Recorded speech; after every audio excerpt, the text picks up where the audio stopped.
Tuhan sertaku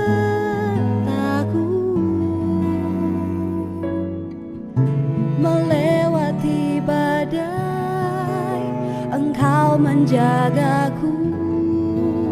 Ku tahu Kau selalu setia.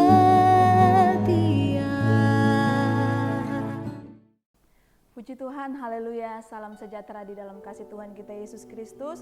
Bapak Ibu Saudaraku, dimanapun berada, doa kami selalu dalam berkat dan penyertaan Tuhan. Senang rasanya bisa berjumpa kembali di dalam renungan program Saat Teduh GPDI Mahanaim. Sebelum bersama kita merenungkan kebenaran firman Tuhan, mari terlebih dahulu kita satu di dalam doa. Kita berdoa. Tuhan Yesus, kami bersyukur buat kesempatan yang indah Tuhan berikan dalam hidup kami. Kami ada sebagaimana kami ada, itu semua karena berkat penyertaan Tuhan, kasih Tuhan yang selalu Tuhan nyatakan di tengah-tengah kehidupan kami. Saat ini Tuhan, hati kami rindu untuk mendengarkan kebenaran firman-Mu. Berfirmanlah Engkau bagi kami Tuhan. Firman-Mu Tuhan itu yang menjadi kekuatan dalam hidup kami, menopang kehidupan kami, membaharui hidup kami Tuhan. Terima kasih Tuhan Yesus, berkati urapi hamba-Mu dalam menyampaikan firman-Mu. Kami siapkan hati kami dengar firman-Mu, di dalam nama Yesus, haleluya, amin. Puji Tuhan, saudaraku yang dikasihi oleh Tuhan, renungan saat ini saya beri judul orang yang cakap. Mari kita melihat bersama di dalam Amsal pasal yang ke-22 ayat 29. Amsal 22 ayat 29 saya akan bacakan bagi Bapak Ibu Saudaraku. Pernahkah engkau melihat orang yang cakap dalam pekerjaannya? Di hadapan raja-raja ia akan berdiri, bukan di hadapan orang yang hina. Saudaraku yang dikasihi oleh Tuhan, dalam Amsal 22 ayat 29 ini, Salomo menuliskan pertanyaan kepada kita. Di dalam ayat ini dituliskan, pernahkah engkau melihat orang yang cakap dalam pekerjaannya? Dituliskan, di hadapan raja-raja ia akan berdiri, bukan di hadapan orang yang hina. Cakap, Bapak Ibu Saudaraku, berarti sanggup, mampu melakukan segala sesuatu, pandai, mahir, mempunyai kemampuan dan kepandaian untuk mengerjakan segala sesuatu. Saudaraku yang dikasihi oleh Tuhan, tentunya kita sering mendengar, melihat lewat stasiun TV ataupun lewat media sosial, ada orang-orang yang diundang ke istana berjumpa dengan presiden, karena mereka adalah orang-orang yang terpilih. Mereka melakukan sesuatu bagi bangsa sehingga mereka diundang datang ke istana. Itu orang-orang yang cakap ya saudaraku yang dikasihi oleh Tuhan.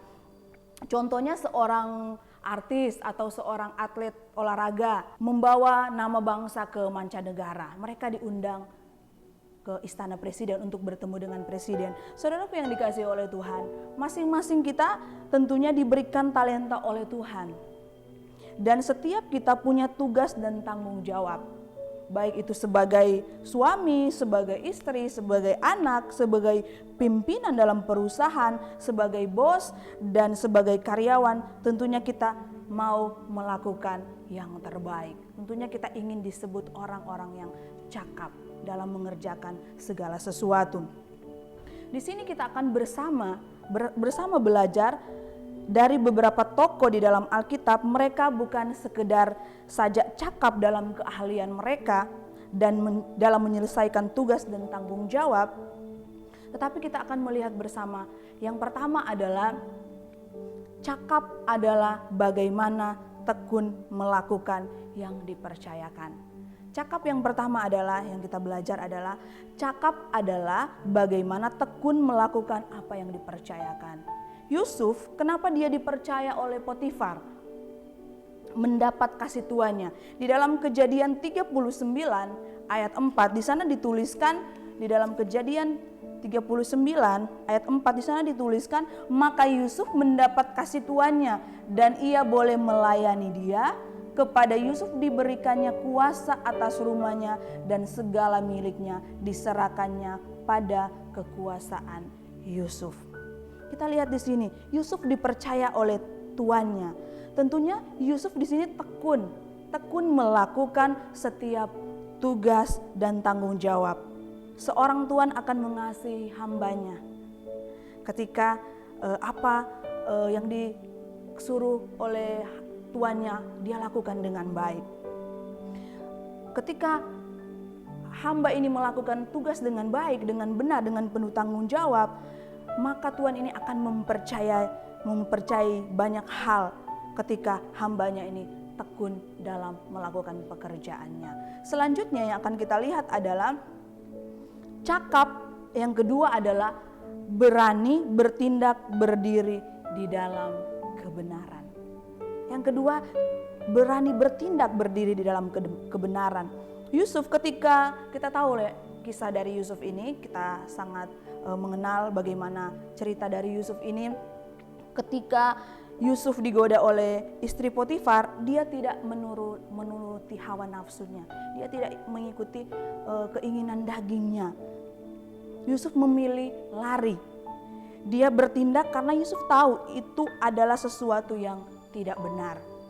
Sesuatu yang tidak berkenan kepada Allah.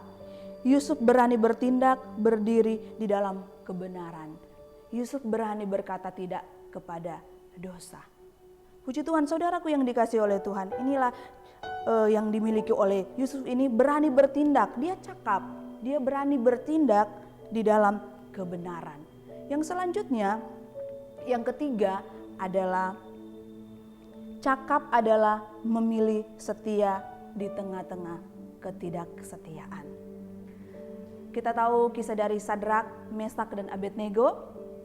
Mereka memilih tetap setia kepada Allah.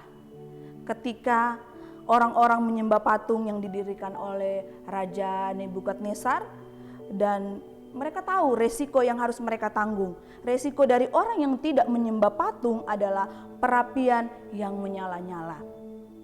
Tapi saudaraku yang dikasihi oleh Tuhan, luar biasa jawaban dari Sadrak, Mesak, dan Abednego ini. Di dalam Daniel 3 ayat 16, saya akan bacakan bagi Bapak Ibu Saudaraku.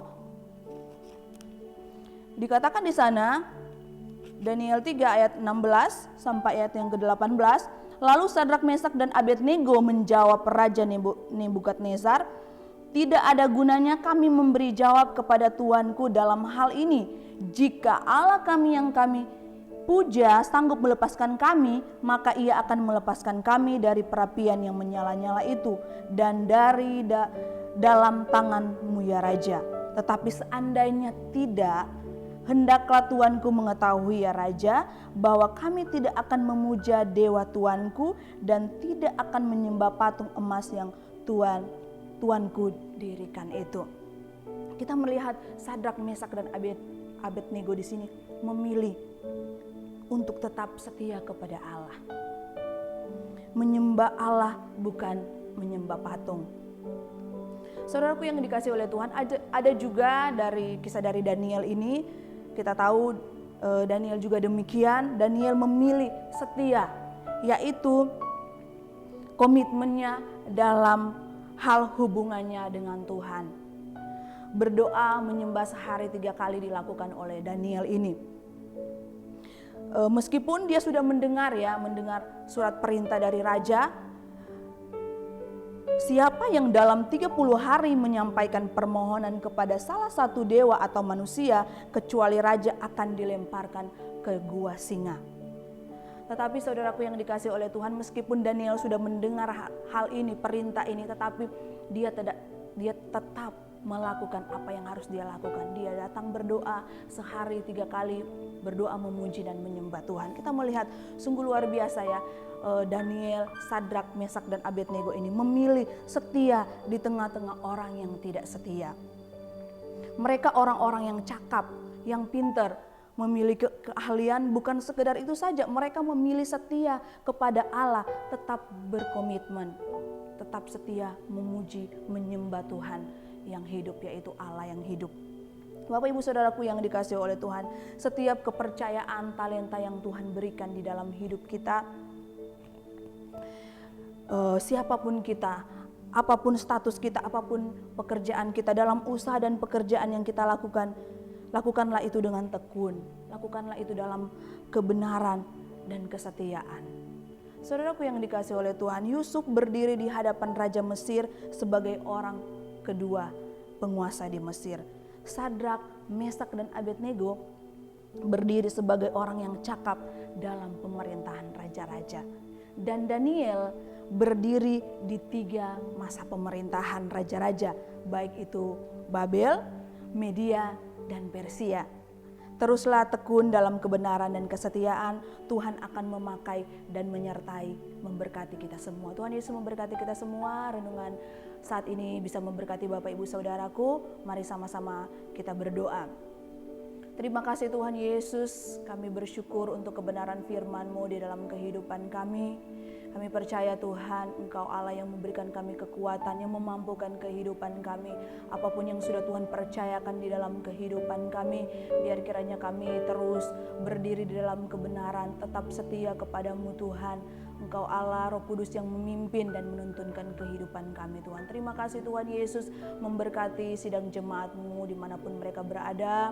Berkati mereka dalam usaha dan pekerjaan mereka Tuhan. Jaga dan lindungi kemanapun mereka pergi dan berada. Bawa hidup mereka untuk semakin hari semakin setia di dalam Engkau, sehingga mereka hidup terus di dalam kebenaran firman-Mu. Terima kasih Tuhan Yesus, kami berdoa dan bersyukur menerima berkat firman-Mu saat ini. Di dalam nama Yesus, haleluya. Amin. Tuhan Yesus memberkati kita semua.